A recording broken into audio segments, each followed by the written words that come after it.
System of particle almost खत्म है।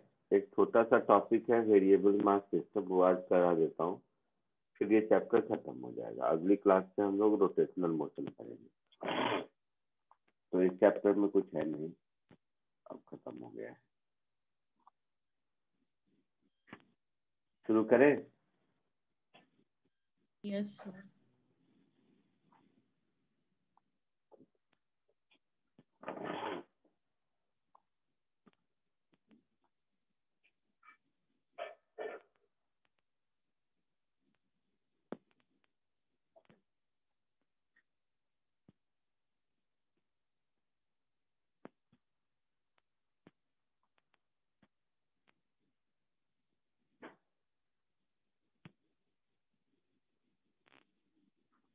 Variable mass system.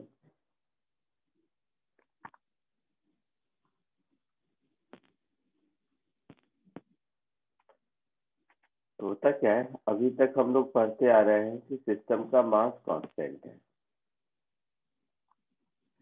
लेकिन अगर सिस्टम का मास भी टाइम के साथ चेंज करे, जैसे स्कूल में हम लोग पढ़ते थे कि अगर किसी रॉकेट को हम लोग उड़ाते हैं ऊपर और उस रॉकेट में से उसका मास पीछे की ओर निकलता है, तो वो रॉकेट को आगे की ओर थ्रस्ट देता है ना? याद है ऐसा कुछ? तो वो जो रॉकेट को मास बाहर निकलने की वजह से आगे की ओर थ्रस्ट देता है, तो उसमें रॉकेट का मास टाइम के साथ चेंज हो रहा है। Yes sir. है ना? तो उसी को हम लोग जैसे एक एग्जांपल वेरिएबल मास सिस्टम कहते हैं। तो देखो थोड़ा ऐसे समझते हैं। Force is rate of change in momentum, मालूम है?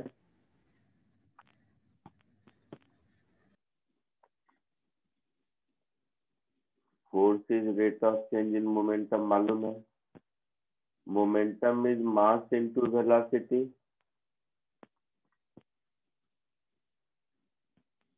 ऐसा होगा, है ना? तो इसको हम लोग ऐसे लिख सकते हैं, m into d we by D T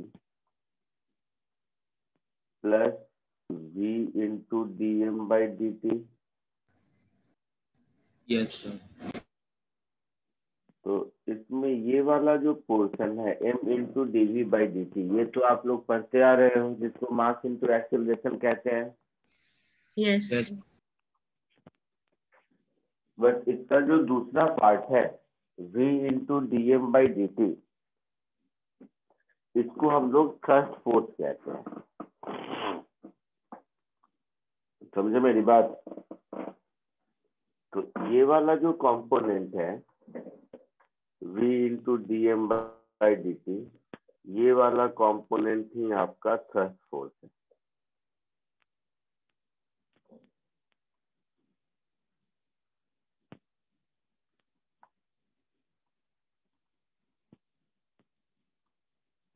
clear है यहाँ तक?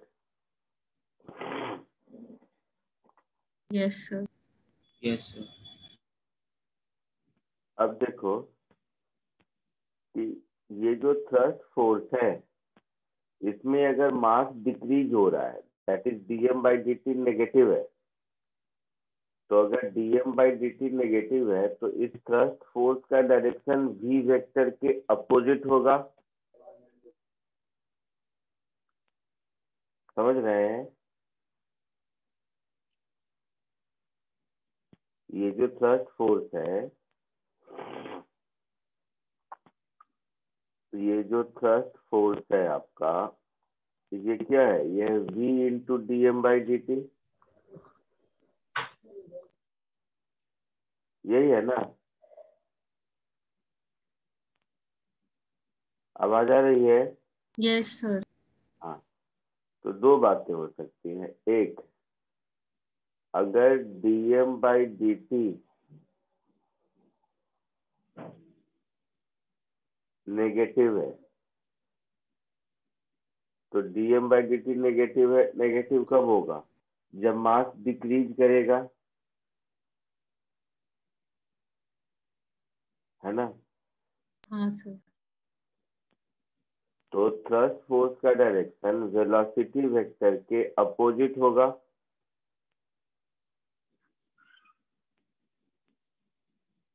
नेगेटिव हो जाएगा तो Yes, v sir. वेक्टर के Yes. साथ माइनस Yes. साइन आएगा ना। Yes, sir.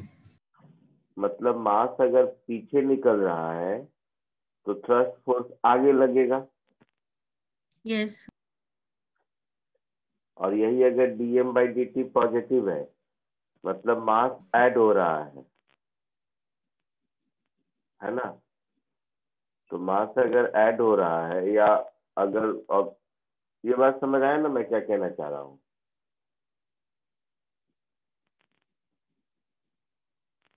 इसको ऐसे ले लेते हैं, डायरेक्शन पे आते हैं एग्जाम्पल के साथ। ठीक है, तो ये जो थ्रस्ट फोर्स है आपका v into D M by D t, ये मास के वेरिएबल नेचर होने की वजह से है।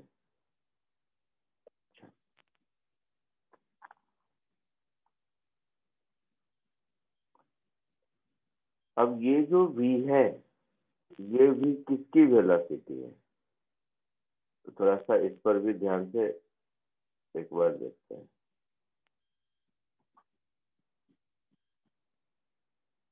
ऐसे समझो, कॉपी कर लिया यहाँ तक सब, पहले कॉपी कर लो 2 मिनट, फिर इसका प्रूफ कह लो या जो भी कह लो, अभी देखते हैं।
Done, sir. ठीक है, चलो अब ऐसे समझो, सब लोग ध्यान से देखो, एक बार का काम है, नहीं तो ये थोड़ा सा परेशान करेगा तुम लोगों को।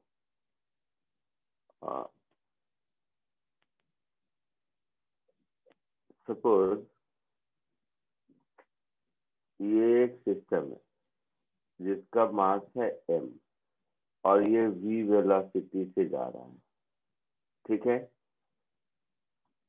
थोड़ी देर के बाद इस सिस्टम में से एक मास अलग हो गया, तो जो मास अलग हो गया उसकी वैल्यू है dm, और ये मास कितना बच गया, तो m माइनस dm बच गया, Yes, sir. है ना। तो ये मास बच गया आपका m माइनस dm।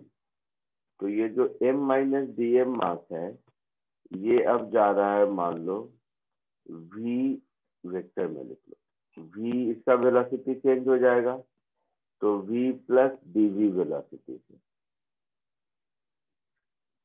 ठीक है, और ये मास जो इजेक्ट हुआ, ये कहीं भी गया, राइट लेफ्ट इधर भी गया, तो मान लो ये कहीं इधर गया,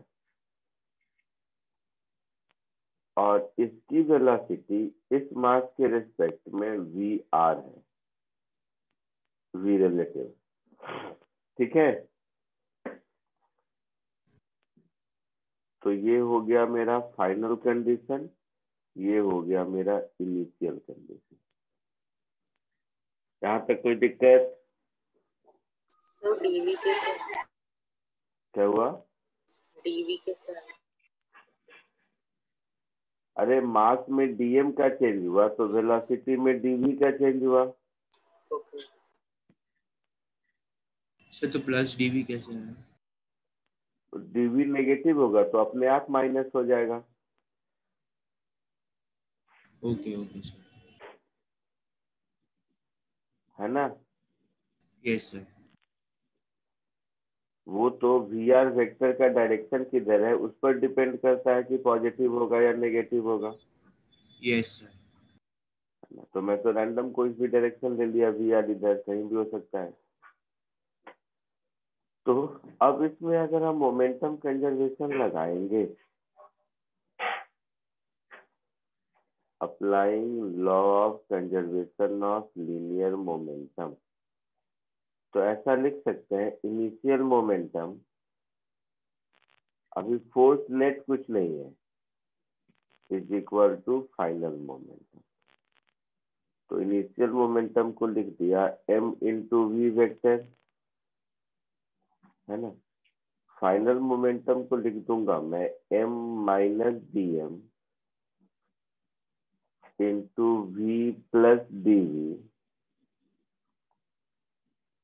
प्लस डी एम इंटू, अब देखो डीएम का रिलेटिव वेलोसिटी वी आर है, तो ग्राउंड के रेस्पेक्ट में डीएम की जो वेलोसिटी लिखोगे ये v r vector plus v vector plus dv vector, ऐसा होगा। देखो रॉकेट वाला वो ऐसा वाला बहुत प्रॉब्लम किए थे ना कि बच्चा जंप किया ऐसा वैसा, यस सर। है ना। तो ये हो गया फाइनल मोमेंटम। अब दोनों को इक्वल कर दो, तो इस एक्सप्रेशन को ध्यान से देखो, तो m v is equal to, कुछ नहीं मल्टीप्लाई कर रहे हैं, m v minus D M into we plus m into d v minus D M into d v plus d M into we r plus d M into we plus d M into d we.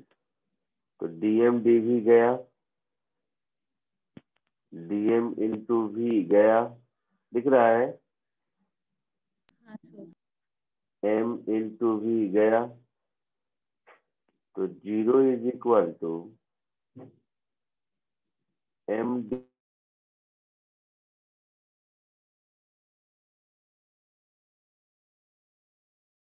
We plus, यही दो term बचा,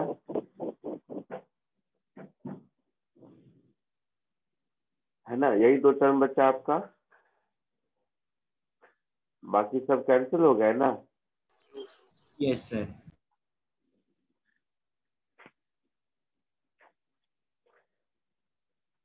तो हम यहाँ से ऐसे लिख सकते हैं, देखिए,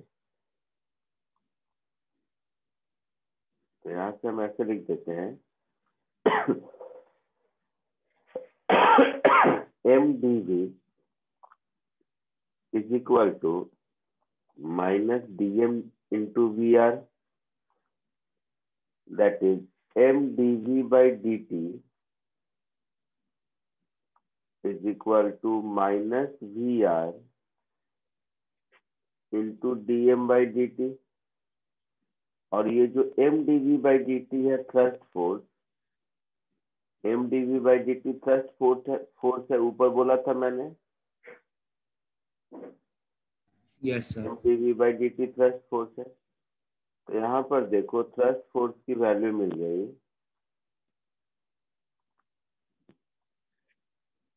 minus we are into d sir m v by, d M by D T thrust force है ना। क्या बोल रहे हैं? V d M by D T thrust force है ना। हाँ, तो आपने m D we by D t. अरे नहीं समझे तुम लोग, समझा नहीं तुम लोग। ये v d M by D t दिख रहा है राइट हैंड साइड में, अच्छा ओके यस सर। है ना। तो मतलब इस सिस्टम को ये जो मास इनटू एक्सेलरेशन मिला, वो इसमें कहीं फोर्स नहीं लग रहा था,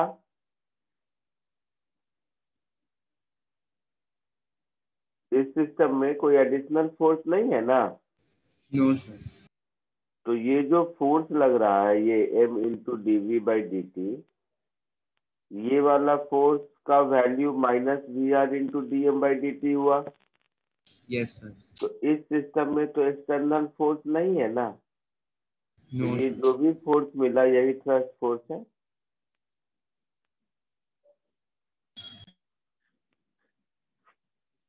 समझे? Yes sir.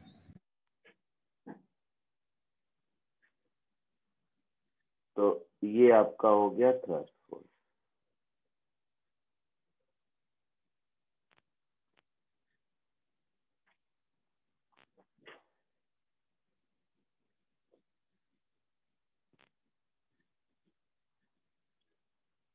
पहले इसको कॉपी कर लो, इसके एक दो एग्जांपल देखेंगे तो समझ आ जाएगा।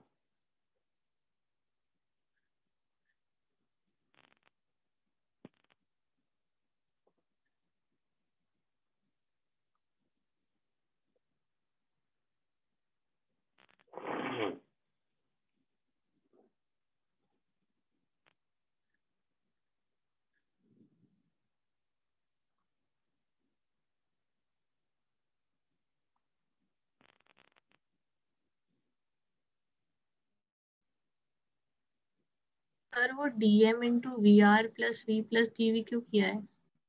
हाँ तो बेटा सर वो ये MV इज वाला, इक्वल टू ए। हाँ हाँ, हाँ सर। तो ये जो डीएम मास बाहर निकल रहा है, यस सर। जैसे ऐसे समझो, मान लो एक रॉकेट जा रहा है 10 मीटर पर सेकंड से, ठीक है, और रॉकेट के पीछे से कुछ मास निकल रहा है 5 मीटर पर सेकंड से, तो वो 5 मीटर पर सेकंड उसकी velocity with respect to rocket है। हाँ सर। विथ रेस्पेक्ट टू ग्राउंड में रॉकेट की स्पीड मुझे ऐड करनी पड़ेगी। हाँ सर, ओके सर, आगे समझ। और हम लोग मोमेंटम कंजर्वेशन ग्राउंड के रिस्पेक्ट में कर रहे हैं। Yes sir.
तो जरूरी नहीं है ना एक्सीलरेशन कांस्टेंट हो। नहीं, जरूरी नहीं है। तो क्योंकि हम लोग फोर्स में मतलब एक्सीलरेशन कांस्टेंट लेते ना ज्यादा। नहीं, कहाँ लेते हैं, ऐसा नहीं लेते हैं।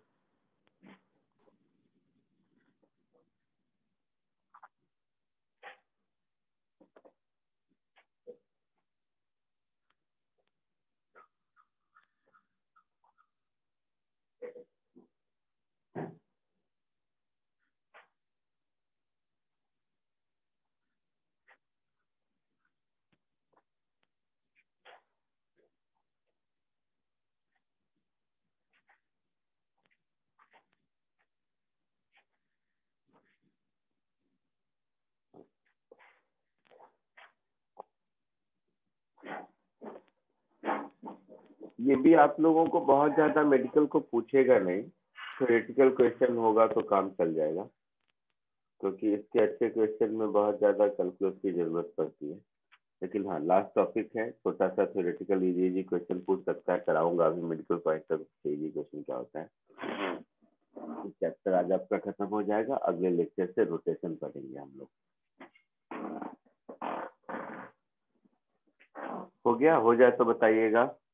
हो गया। हो गया। हो गया। अब एक दो एग्जाम्पल देखते हैं। एग्जाम्पल मतलब इसका एप्लीकेशन। जैसे एक कॉमन क्वेश्चन है जो स्कूल में भी था और अब भी, रॉकेट प्रोपल्शन वाला क्वेश्चन इसमें देखते हैं, मतलब कैसे सॉल्व करते हैं। देखिए एक एग्जाम्पल,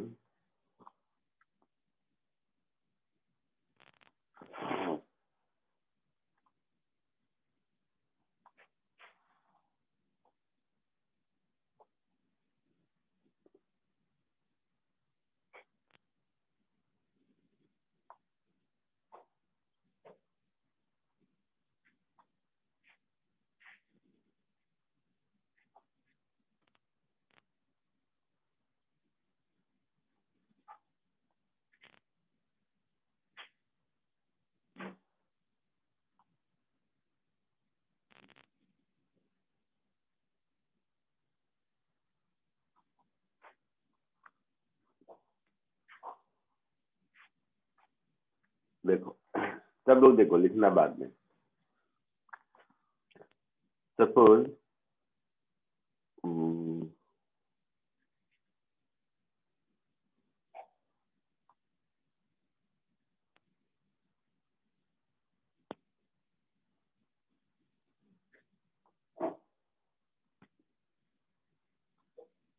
ये एक मान लो रॉकेट है जिसका मास m0 है इनिशियल t=0 पर, और ये u स्पीड से ऊपर उड़ना शुरू किया।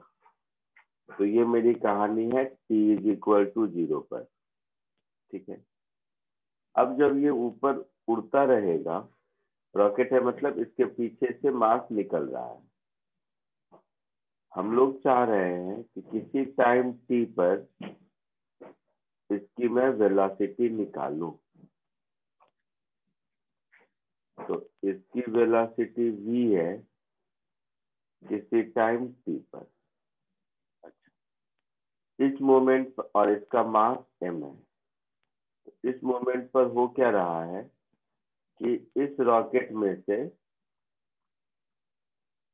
इसके पीछे से कुछ मास बाहर निकल रहे हैं जिसकी वेलोसिटी vr है, और मास निकलने का रेट dm/dt, कितना kg पर सेकेंड निकल रहा है वो दिया हुआ है। तो हम लोगों को t पर इसकी वेलोसिटी ढूंढनी है। ये बात समझ आया? Yes sir.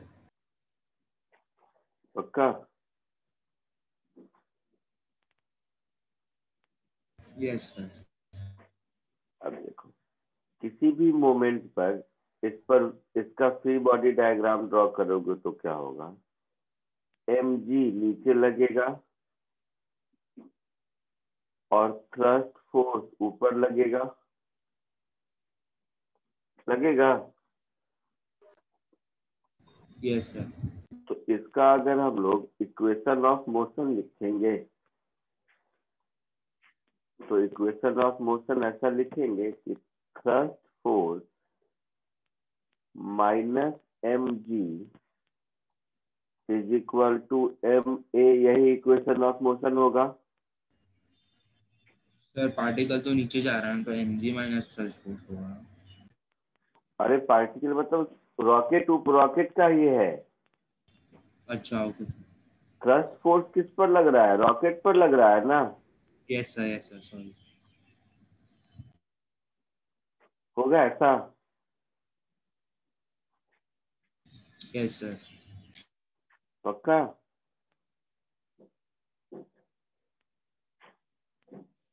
यहाँ तक कोई दिक्कत? No sir.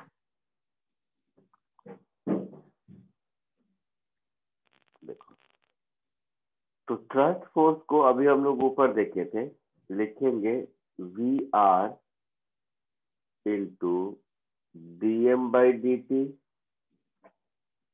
With minus sign, अभी देखा था, yes sir, minus mg is equal to ma, that is m into dv by dt.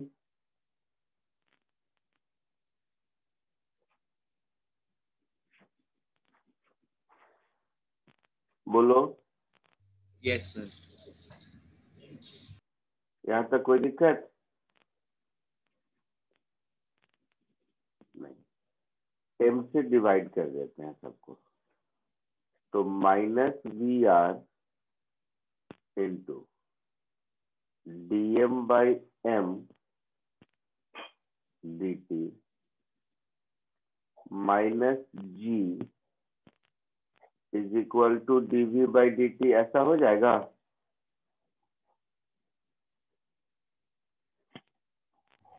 m common ले लिया सब में से, यस सर, अच्छा, तो minus we are into dm by m minus g d T is equal to dv, dt LCM लेके हटा दिया,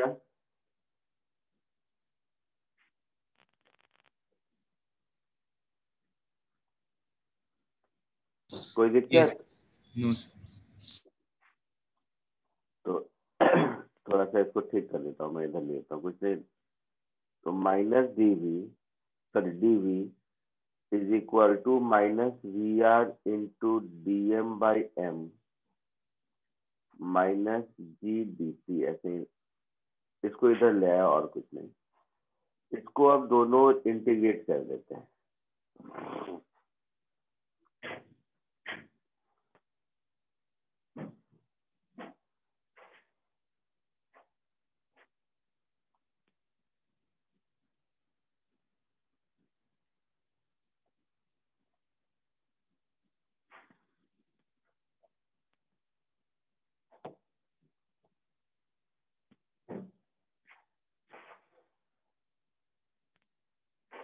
इसको दोनों इंटीग्रेट कर देते हैं, तो integral dv is equal to minus we r integral dm upon m minus g integral dt। जरा ध्यान से देखना, t इज इक्वल टू 0 पर मास m नॉट था और इनिशियल वेलोसिटी u थी, t is equal to t पर मास कम हो गया, m हो गया, और फाइनल वेलोसिटी v हो गई। तो ये कुछ ऐसा हो जाएगा, integration v minus u is equal to minus we are into ln of m upon m naught minus ji t, ऐसा हो जाएगा।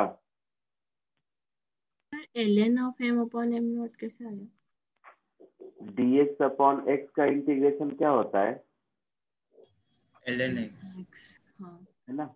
ओके सर, पक्का? Yes sir. आपको क्लैरिटी से समझ में आए इसके लिए रेफरेंस लीजिए। तो मैं इसको ऐसे लिख देता हूँ, v is equal to u minus ji t, small m naught से छोटा होगा यस सर, हमेशा, तो log a बाई बी को हम लोग minus log b by a भी लिख सकते हैं। यस सर, तो v equal to u minus G T plus we are into ln of m naught upon m, ऐसा हुआ। यस सर, अब देखो यहाँ से तुम्हें एकदम क्लैरिटी से दिख गया, अगर थ्रस्ट फोर्स नहीं होता तो हम v equal to u minus ji t लिखते ना। Yes sir. यस मान लो वेरिएबल मास सिस्टम नहीं रहता तो इसी रॉकेट में हम लोग क्या लिखते हैं, रॉकेट का टी टाइम के बाद वेलोसिटी u माइनस जी टी लिखते हैं। हाँ सर। तो v equal to u minus ji t है ही साथ ये वाला कंपोनेंट थ्रस्ट फोर्स की वजह से ऐड हो गया वेरिएबल मास होने की वजह से। यस ठीक है, तो आप लोगों के लिए, आप लोगों को उसमें डिफरेंशिएशन इंटीग्रेशन से नहीं मतलब है, तो रॉकेट मास रॉकेट वाले प्रॉब्लम के लिए ये एज अ फॉर्मूला याद रख लो। ठीक है, प्रैक्टिस कराता हूँ इसकी, बट ये आप एज अ फॉर्मूला याद रख लीजिए। क्लियर है? Yes sir.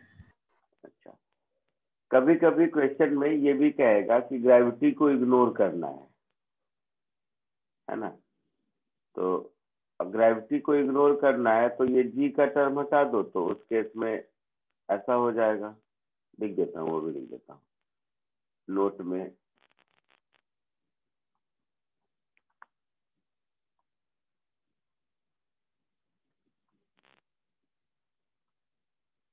Velocity equation of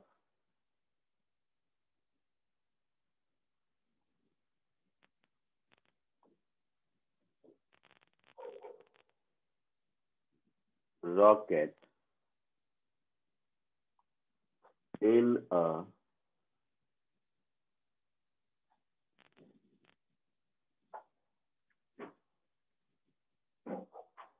gravity free space will be, तो जी को जी वाला टर्म हट जाएगा, तो ये हो जाएगा v is equal to u plus we are into L N of M naught upon M.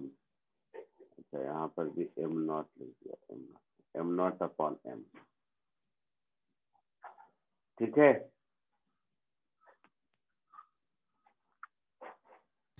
Yes sir. जल्दी से इसको कॉपी कर लीजिए, फिर इसके कुछ क्वेश्चन कराता हूँ, फिर उसके बाद एक दूसरा टाइप दिखाता हूँ।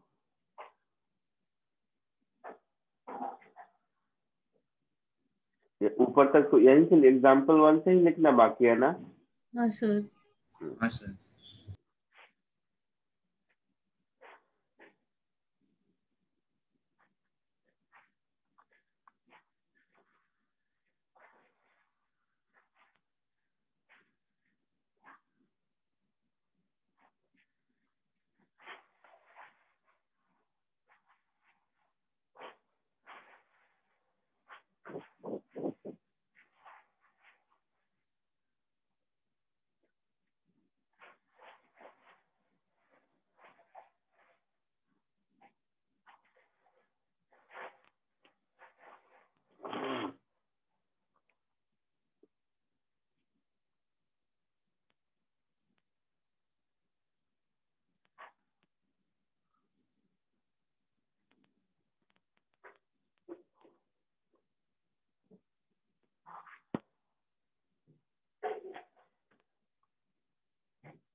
बंद है वीरेश।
कौन गाना सुना रहा है भाई?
हो गया?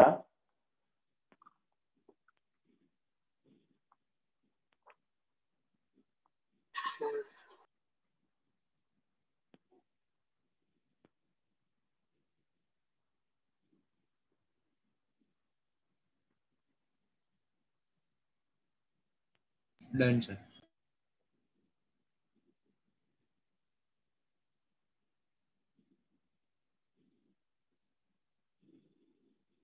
आगे बढ़े?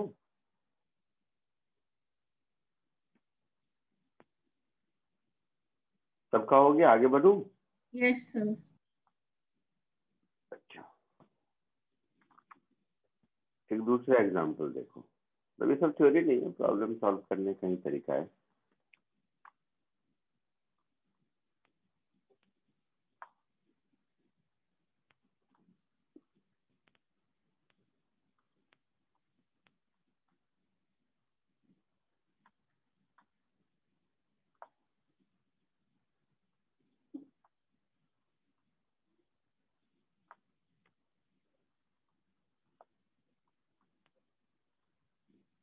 Thrust force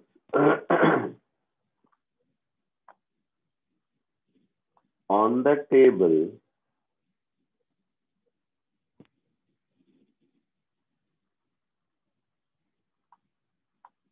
due to a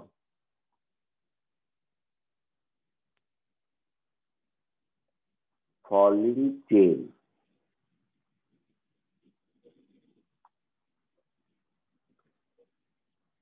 अच्छा, एक चीज देखो, जैसे ऐसे समझाने के लिए कह रहा हूँ। मैं मान लो एक बुक, जैसे एस वर्मा की बुक है या दस्तर, तुम्हारे सर के ऊपर रख दूं तो तुम्हें फोर्स लगेगा, यस है ना? Yes sir.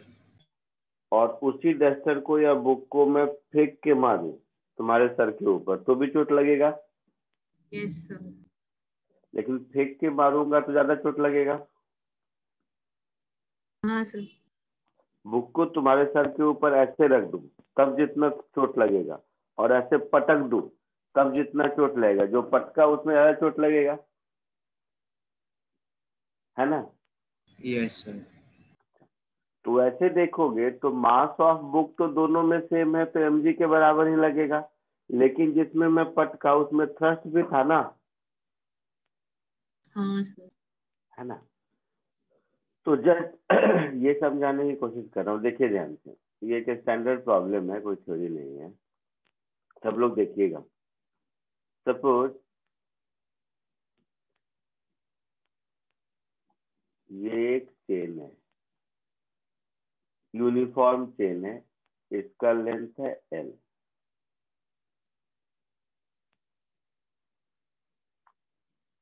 और ये हमारा टेबल है, जस्ट टच किया हुआ है अभी, ये हमारा टेबल है। अब अगर हम इस चेन को यहाँ समझ लो, ऐसे धागा है, एक धागा से लगा रखा है, तो इसका मास m है, लेंथ L है। अब इस धागा को अगर हम कट करेंगे तो ये चेन टेबल पे गिरेगा,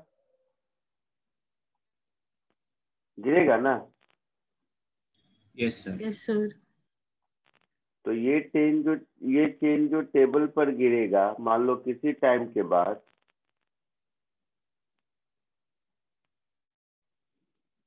ये चेन ऐसा हो गया और कुछ पोर्शन यहाँ पर जमा हो जाएगा, ऐसा होगा, है ना? तो ये जो टेबल है, इस पर दो तरह का फोर्स लगेगा। एक फोर्स, तो जितना पोर्शन ऑफ चेन टेबल के ऊपर आ गया है उसका वेट,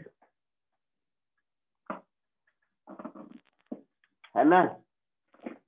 यस सर।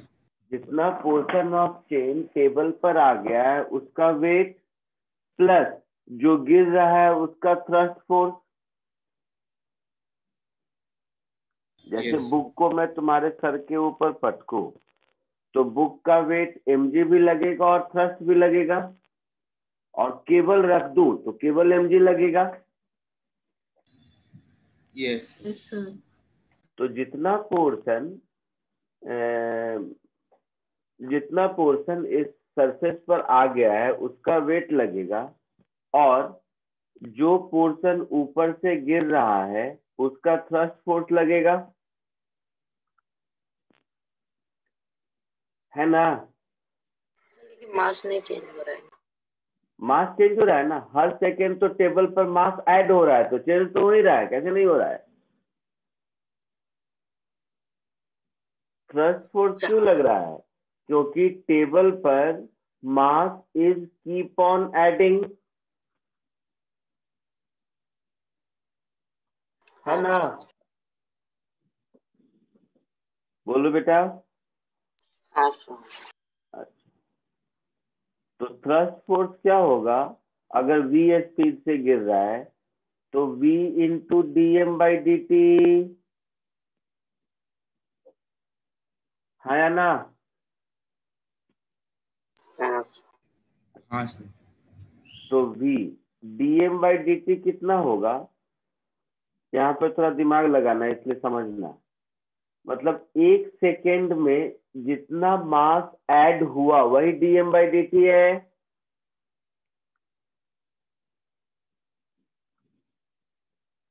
बोलो। तो टोटल मास चेन का m था और टोटल लेंथ l था, तो मास पर यूनिट लेंथ m/l हुआ। Yes sir. चलो, अब जो कह रहा हूं ध्यान से सुनो। तो अगर मान लो कोई ऑब्जेक्ट v मीटर पर सेकेंड से जा रहा है, तो एक सेकेंड में v मीटर आगे जाएगा। Yes sir. तो अगर चेन v मीटर पर सेकेंड से नीचे गिर रहा है तो एक सेकेंड में v metre length of chain नीचे आएगा। Yes sir. तो टेबल पर जितना मास एक सेकेंड में ऐड होगा वो वही मास है जो v metre length of chain में होगा।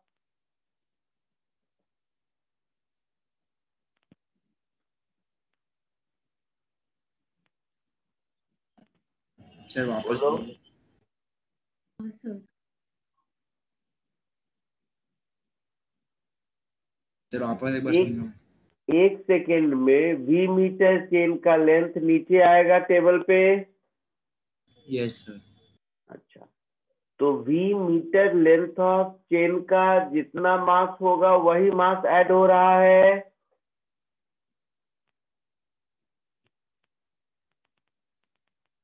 है ना।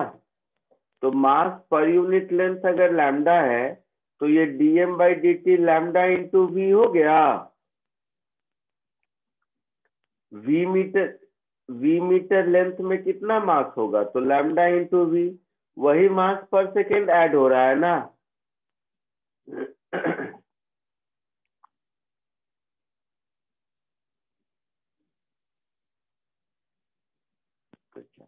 नहीं समझ आ रहा है तो इसको हटा सर वो दो। वी मीटर कैसे नीचे आ रहा है वो? हाँ हाँ, दूसरा तरीका, कोई बात नहीं।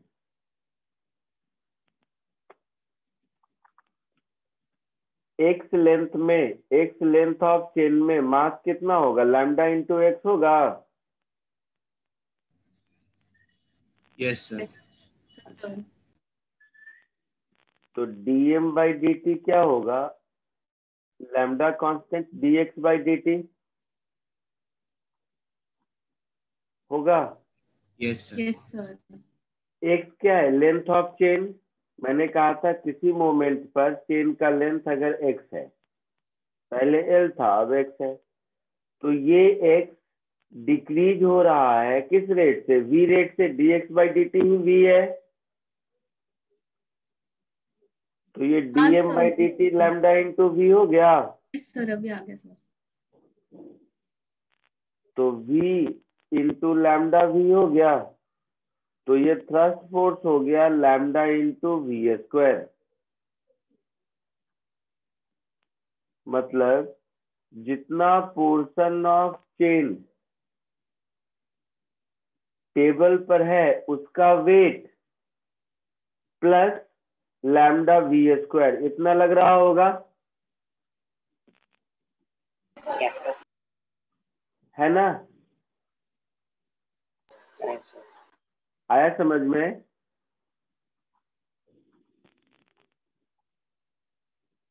तो ये जो है चेन वाले प्रॉब्लम में lambda into we square thrust force होता है, कॉमन सेंस है वैसे तो, बट आप लोग इसको एज अ फॉर्मूला याद कर सकते हैं। Lambda into we square is thrust force of falling chain on the table.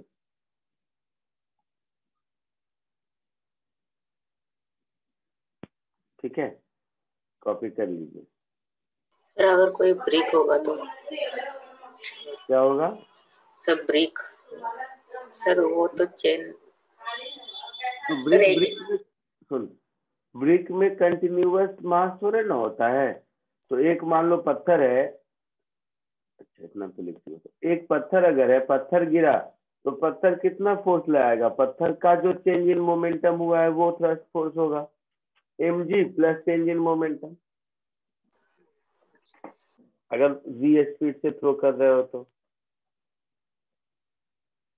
जहाँ कंटिन्यूअसली मास चेंज हो रहा है हम लोग तो उसकी बात कर रहे हैं ना, पत्थर का मास कहाँ चेंज हुआ।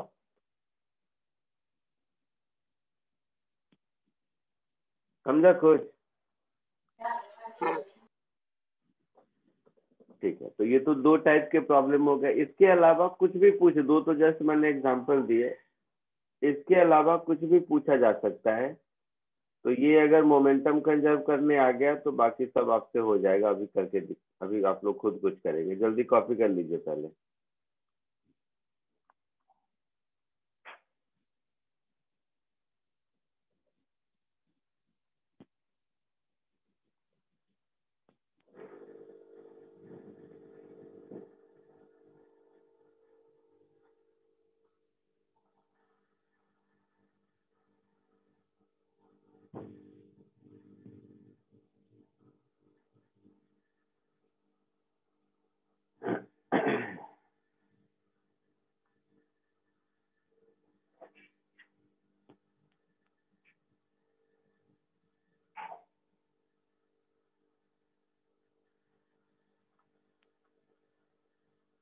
हो गया।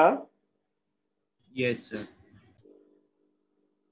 तो अभी जो दो एग्जांपल पहले मैंने बताया है, एक टेबल वाला, टेबल पे जो चेन है वो वाला, और रॉकेट वाला, है ना। तो इन दोनों पे बेस पहले प्रॉब्लम कीजिए कुछ। 3 प्रॉब्लम मैं दे रहा हूँ, फटाक से आप लोग देख के ही आंसर बता देंगे।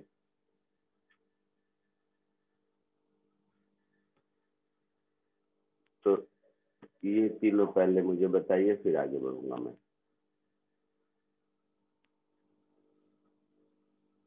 लिख रहे हैं सबको? यस। यस। जल्दी करके बताइए।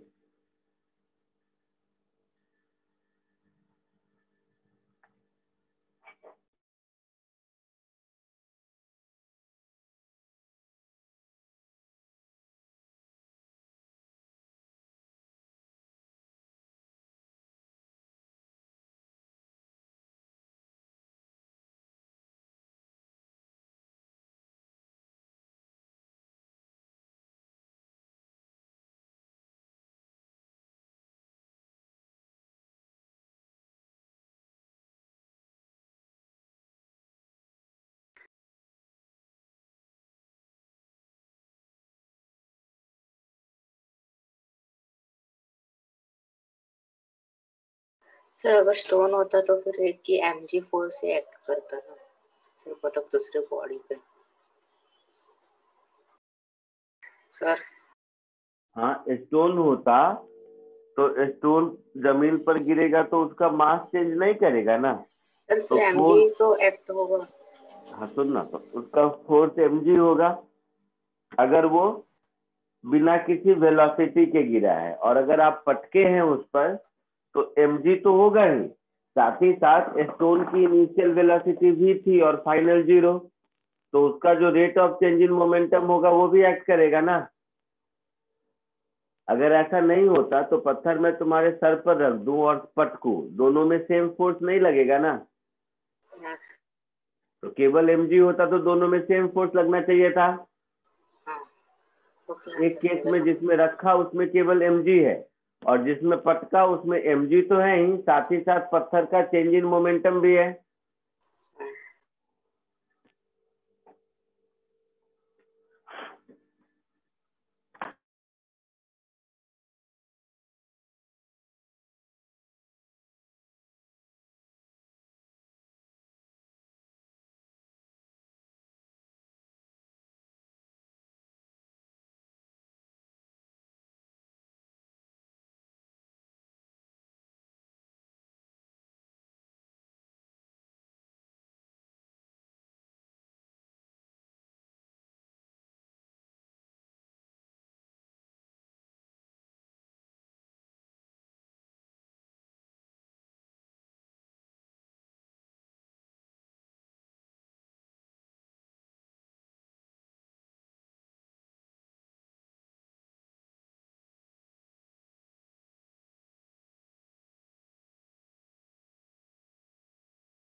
तीनों का आंसर आ गया? बोलो।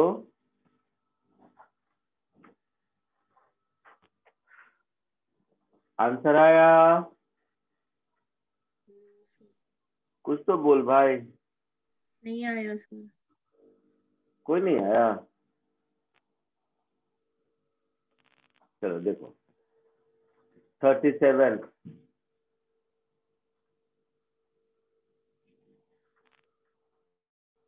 An empty wagon of mass m0 is stationary and is filled with sand at the rate mu kg per second from stationary hopper. Find force as a function of time that has to be applied on the wagon to maintain it all constant. ठीक है, देखो दूसरा force as a function of time has to be applied. ठीक है, ये भी देखेंगे. Find n of the ground 39. तो देखो ये तो ओरली कर सकते हो, पहले 39 ही कर देते हैं. नॉर्मल रिएक्शन n क्या होगा? तो मैंने कहा था कि जितना पार्ट नीचे गिर गया है वो उसका वेट प्लस थ्रस्ट फोर्स, ऐसा होगा? Yes sir. अच्छा, तो क्या लिखा है कि जब x पार्ट गिर गया है, तो जब x गिर गया है तो lambda into x into g, ये mg हो गया, और thrust force lambda into we square हो गया. हो गया? बोलो. Yes sir. यस. अच्छा, तो किसी ऑब्जेक्ट को गिराओगे, एक्स डिस्टेंस नीचे आएगा ग्रेविटी के अगेंस्ट, तो v कितना हो जाएगा? √2gx हो जाएगा.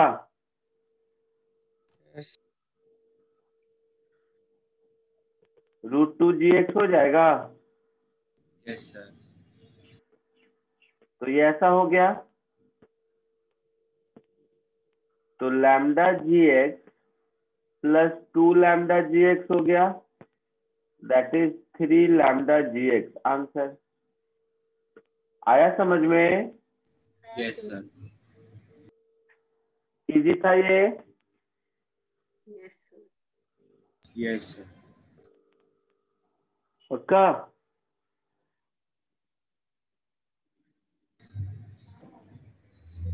हाँ सर.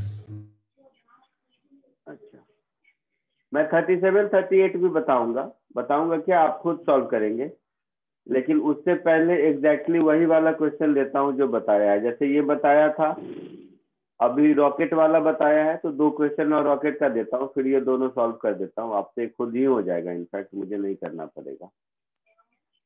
बस 1-2 तो वैसे क्वेश्चन करो जिसमें डायरेक्टली फॉर्मूला जो सिखाया है वही यूज हो रहा हो.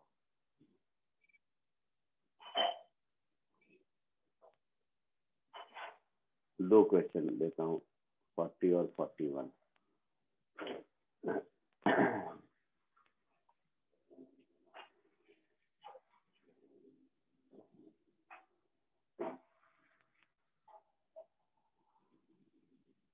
अभी रॉकेट वाला तो बेटा अभी सीखे थे हम लोग, यस.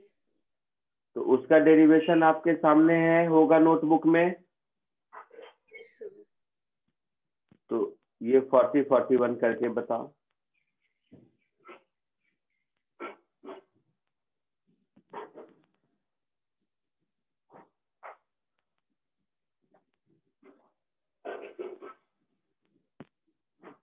ये करके बताओ पहले.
Done sir.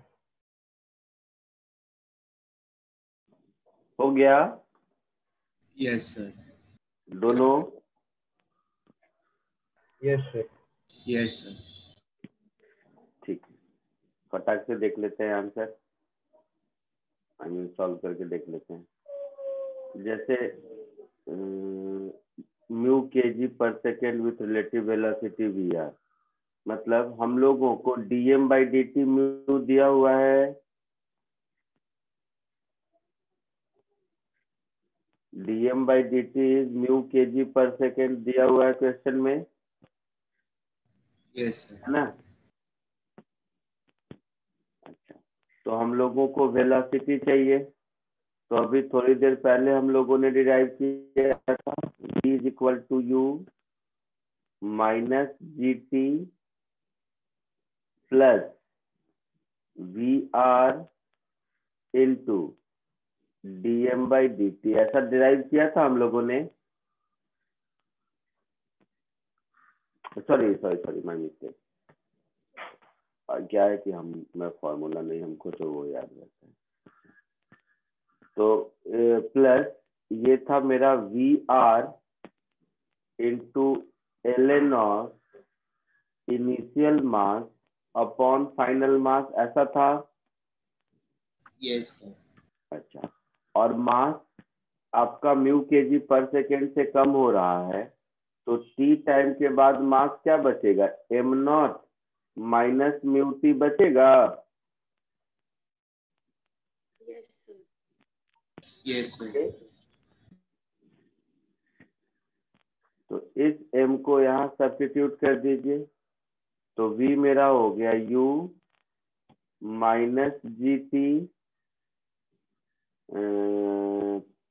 Plus we are into L N of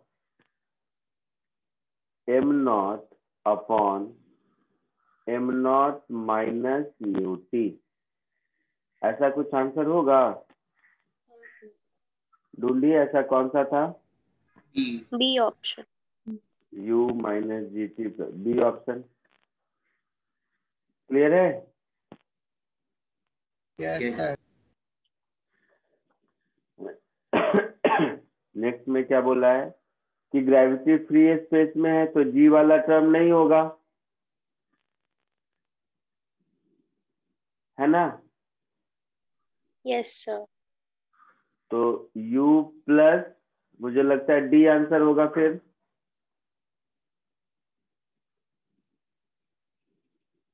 yes sir. आया समझ में सबको? Yes sir.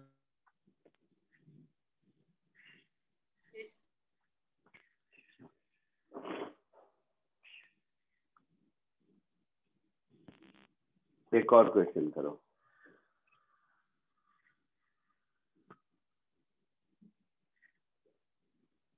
वो फर्स्ट टू क्वेश्चन भी करते हैं, बट एक और कर लो, उसके बाद आगे बढ़ते हैं, उसके बाद फिर दोबारा वापस ऊपर आएंगे। एक ये वाला क्वेश्चन करो।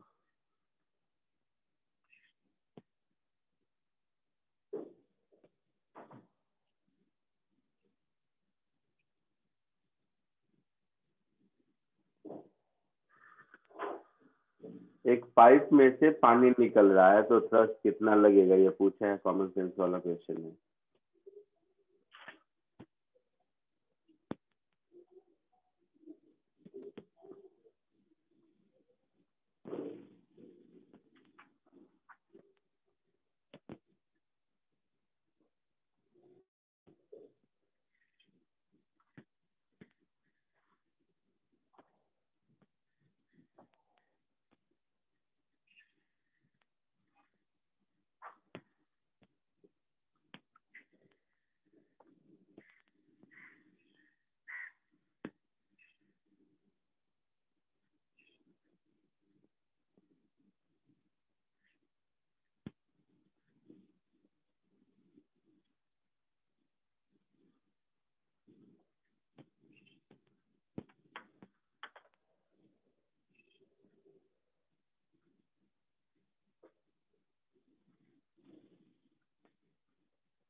सर सी ऑप्शन है क्या आंसर? देखते हैं 2 मिनट में। अटेम्प्ट कर लिया सबने? अब देखो, हमने सीखा था कि थ्रस्ट क्या होता है।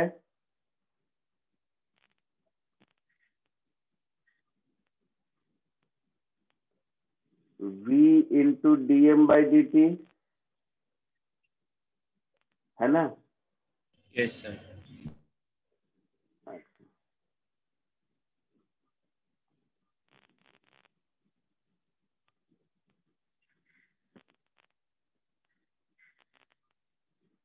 H क्या है? अच्छा, कुछ ऐसा होगा कि ये पानी, डायग्राम में मिस्टेक है, ये पानी H हाइट तक ऊपर जाता है मैक्सिमम, सच दैट इस V की वैल्यू होगी √2GH के बराबर, यस सर। है ना? अच्छा, तो ये मेरा हो जाएगा। अभी तो V रहने देते हैं, बाद में देखेंगे, वैल्यू बाद में पुट करेंगे। ध्यान ये देना है, सब लोग सुनो, ध्यान मुझे देना है dm/dt। तो dm/dt का मतलब क्या हुआ? जितना मास पर सेकेंड बाहर निकला, यस सर। तो इसको हम लिख Yes. सकते हैं डेंसिटी इंटू डी, ये वॉल्यूम वाला dv है, dv/dt। यहाँ पर v मेरा वॉल्यूम है। Yes sir. कोई दिक्कत? No sir. अच्छा, अब ध्यान से सुनो, या ये थोड़ा समझना है। तो अगर क्रॉस सेक्शनल एरिया ए है, सब लोग समझेगा इस बात को, किसी पाइप का क्रॉस सेक्शनल एरिया ए है और इसमें पानी v स्पीड से जा रहा है, तो 1 सेकेंड में, सब ध्यान से सुनेगा, 1 सेकेंड में v मीटर पाइप लेंथ में जितना पानी होगा सब बाहर निकल जाएगा। Yes sir.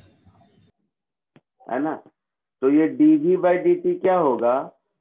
Cross sectional area a into v metre length, यही होगा।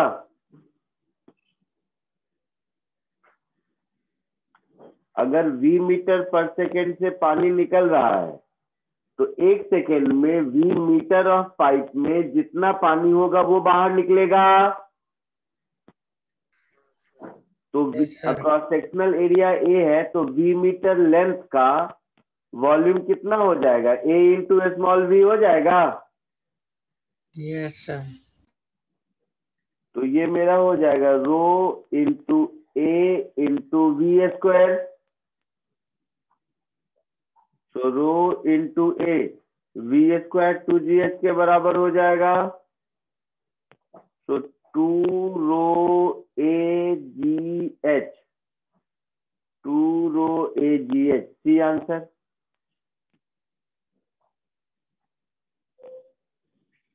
आया समझ में? Yes, sir. आगे बढ़ूं? Yes, sir. चलो, अब फर्स्ट 2 क्वेश्चन जो छोड़ के रखा हम लोगों ने, उसको देखते हैं। 37, 38 एक बार खुद से तुम लोग दोबारा ट्राई करो, थोड़ा तो एक्सपीरियंस हो गया होगा इस तरह के क्वेश्चन सॉल्व करने का।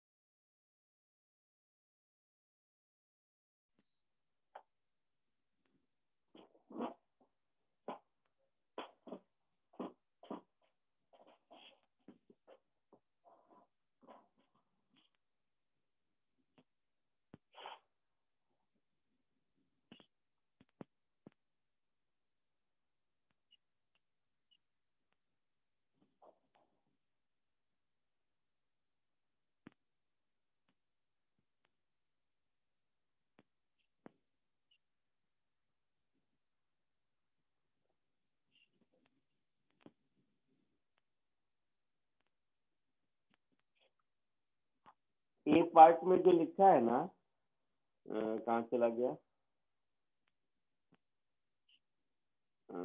हाँ, find the force as a function of time has to be applied on wagon to maintain its all constant, ये all नहीं, maintain its acceleration a constant.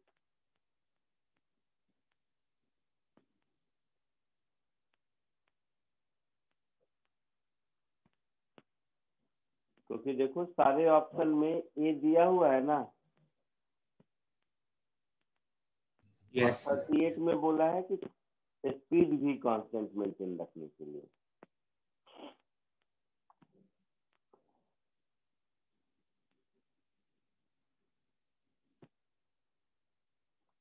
देखो ऐसे समझो, ये आपका है वैगन,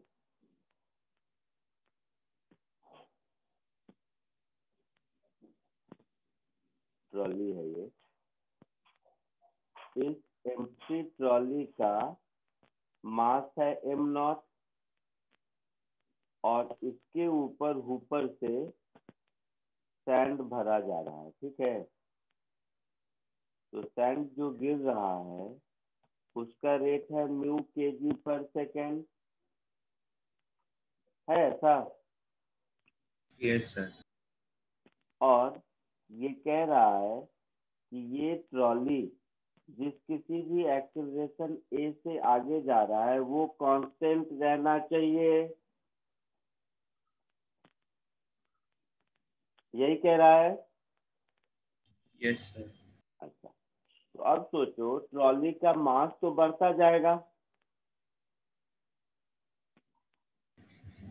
यस सर तो ट्रॉली का मास बढ़ता जाएगा, तो ट्रॉली को ए एक्सेलरेशन कांस्टेंट रखने के लिए फोर्स भी मुझे बढ़ाते जाना होगा। Yes sir. टाइम के साथ फोर्स मुझे बढ़ाते जाना होगा, हाँ या ना। यस सर तो ऑप्शन ए नहीं होगा और ऑप्शन बी नहीं होगा क्योंकि इसमें डिक्रीज कर रहा है।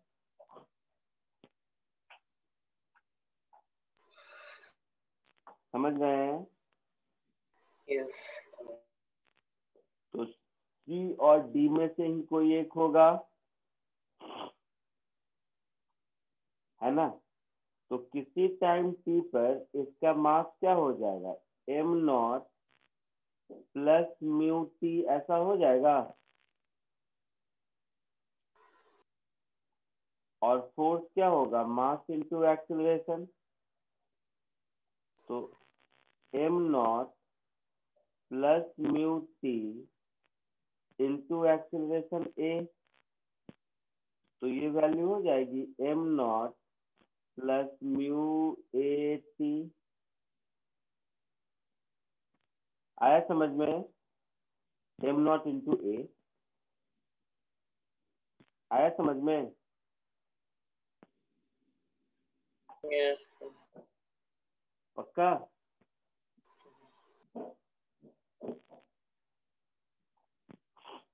38 करो,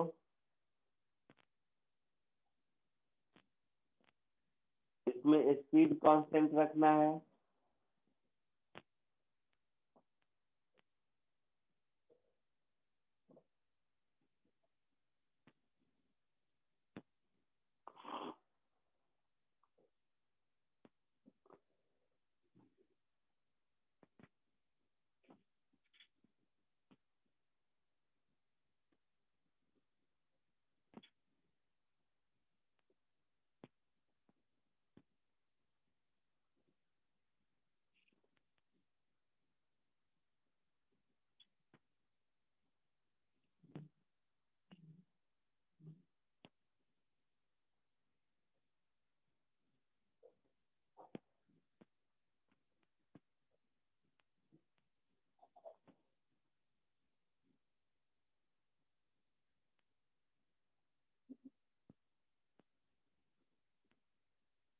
थर्टी सेवन सबका हो गया।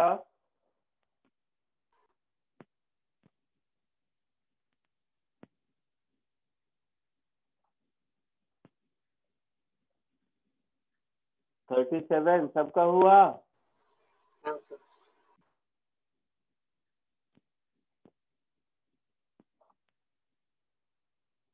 38 बोलो।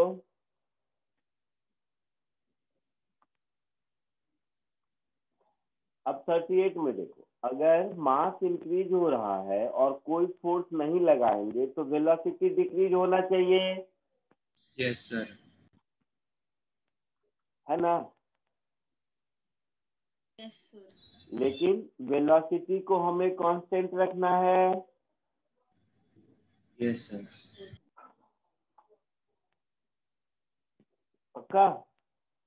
तो वेलोसिटी अगर हमें कांस्टेंट रखना है तो हम लोगों को फोर्स लगाना पड़ेगा, नहीं तो धीरे धीरे रुक जाएगा। मान लो ट्रॉली भी वेलोसिटी से चल रहा था, हम कोई फोर्स नहीं लगा रहे हैं और उसमें मास ऐड करते जा रहे हैं तो रुक जाएगा ना। Yes sir. तो ये मास ऐड करने से जो थ्रस्ट फोर्स इंक्रीज हो रहा होगा, जो थ्रस्ट फोर्स लग रहा होगा, उस थ्रस्ट फोर्स को हमें बैलेंस करना है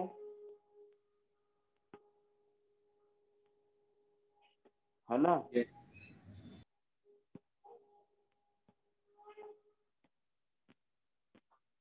सोचो कुछ।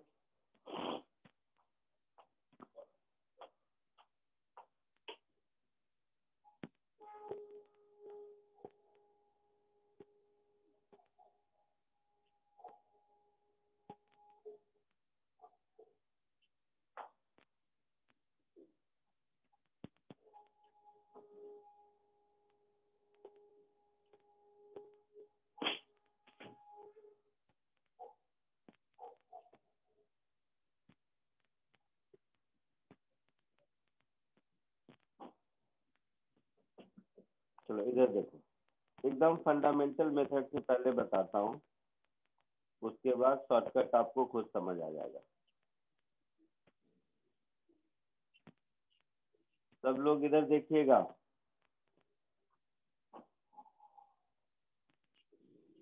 ये ट्रॉली है, ये ट्रॉली है, इस ट्रॉली का एम्प्टी मास m0 है और इसकी वेलोसिटी v है, ठीक है।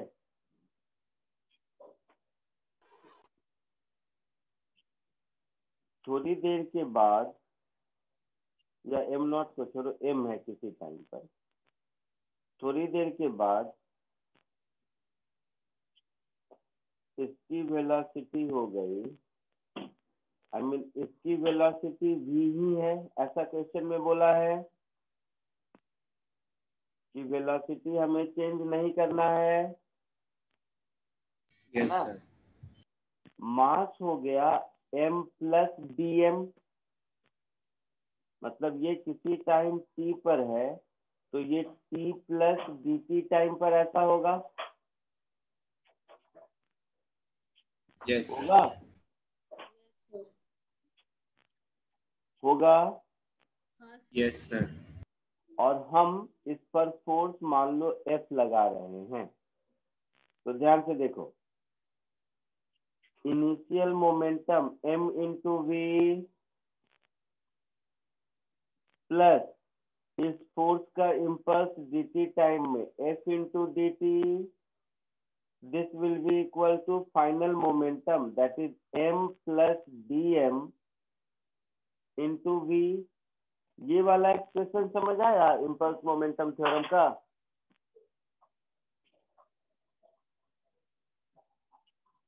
ये वाला एक्सप्रेशन आप समझे कि नहीं। एफ डी टी हो, एक फोर्स लगा dt टाइम पे तो अच्छा हाँ से समझ। इम्पल्स हो गया, impulse is equal to change in momentum, that is final momentum minus initial momentum। Yes sir. तो final momentum m plus dm into V और initial momentum m into we. Yes sir. मुझे यही एक ढूंढना है ना, बोलो। हाँ सर। इस एक्सप्रेशन में किसी को कोई दिक्कत है? No sir. नहीं। dm क्या होगा, म्यू इंटू dt होगा। Yes sir. तो इसको यहाँ सब्स्टिट्यूट कर दीजिए। तो small m into we plus S D T is equal to m plus mu D T into V होगा। Yes sir.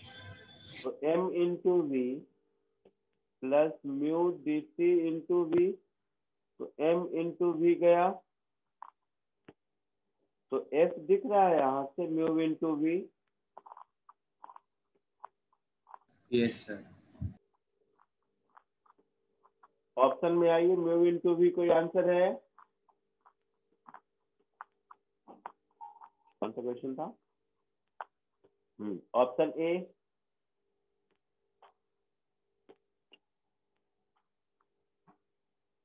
आया समझ में?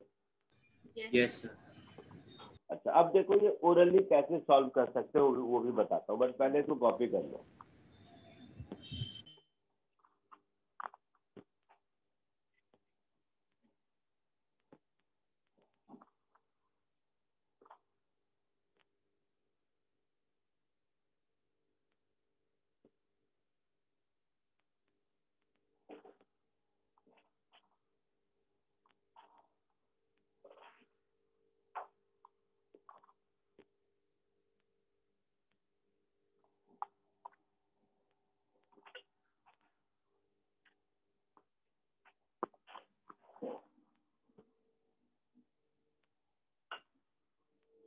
Done sir.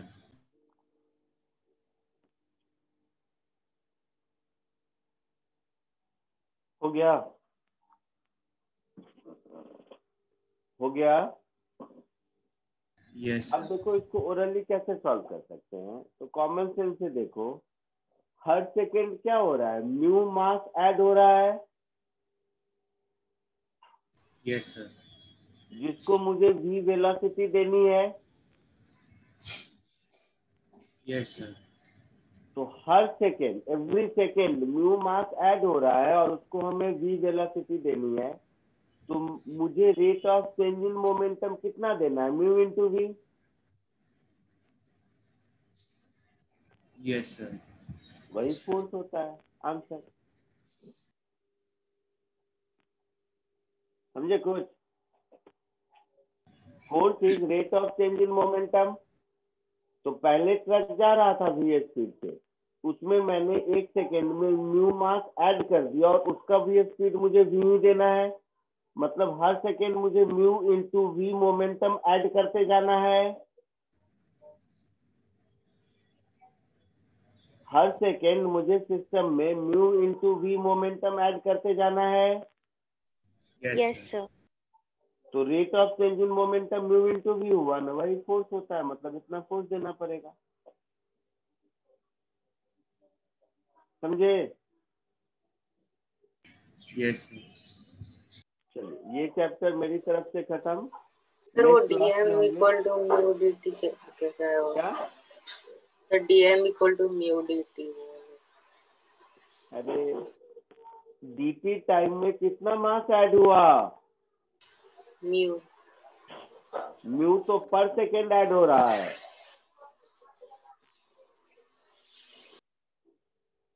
हाँ mu kg per second add हो रहा है ना। हाँ सर, तो लेकिन वो डीटी टाइम चेंज भी हो रहा है ना, मतलब सर। क्या चेंज हो रहा है? सर मतलब कांस्टेंट नहीं है ना, मतलब बस रेट ऑफ देखिए, चेंज। म्यू क्या है, म्यू डीएम बाई डी है। हाँ तो डीएम इज म्यू डी, ऐसे समझो।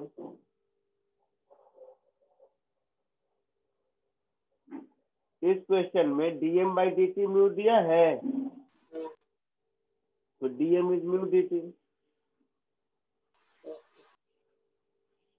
आया समझ में? हाँ सर। ठीक, चलिए आज के लिए इतना ही। नेक्स्ट लेक्चर में हम लोग रोटेशनल मोशन शुरू करेंगे।